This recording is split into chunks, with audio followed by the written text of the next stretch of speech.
तर आम्हाला आत्मचिंतन करायला पाहिजे। बिहार विधानसभा निकालावर सुप्रिया सुळेंनी वक्तव्य केलंय। मतविभाजनामुळे फटका बसला का हे पाहावं लागणार असल्याचं सुळेंनी म्हटलंय।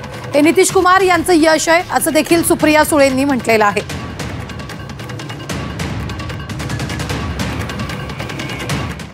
कुठल्याही इलेक्शनमध्ये आपण हरल्यानंतर आत्मचिंतन करायचंच असतं। आम्हीही केलं। गेल्या 1 वर्षात नक्की काय झालं, काय कारणं आहेत याचं आत्मचिंतन आम्ही मागच्या ऑक्टोबर-नोव्हेंबरला आमचाही रिझल्ट 1-2 दिवसांनी किती 1 आठवड्यानीच होता। एवढं जेव्हा आपण पिछेहाट होते तेव्हा थोडा वेळ तर त्या पक्षाला देऊया।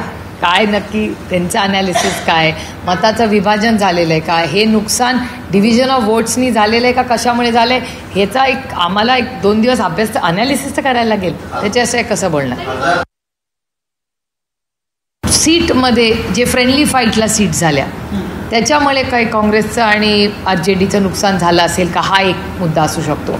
त्याच्यानंतर एक मुद्दा असाही असू शकतो की राहुलजी व स्टार कॅम्पेनर ते निघून गेल्यानंतर तिथे जो फॉलोअप करायला जो मतदार न्यायला आहे की बाबा नेता येऊन गेला पण त्याच्यानंतर ज्यांनी फॉलोअप करून बूथ बांधणी असेल किंवा तिथला जो BLO असेल ते सगळं काम किती काँग्रेसनी केलं हे मला माहिती नाही। त्याच्यामुळे हाही प्रश्न आपल्याला विचारायला लागेल।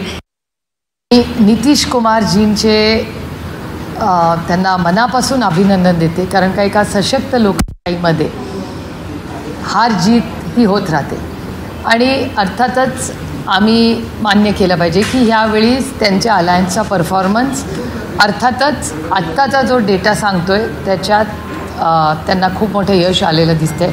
बिहारच्या लोकांनी त्यांच्यावर विश्वास टाकला आहे असं दिसतंय पहिल्या ह्या ट्रेंड्समध्ये। त्याच्यामुळे मी नितीश कुमारजी हे ते कॅम्पेन लीड करत होते आणि हे यश हे नितीश कुमारजींचं आहे।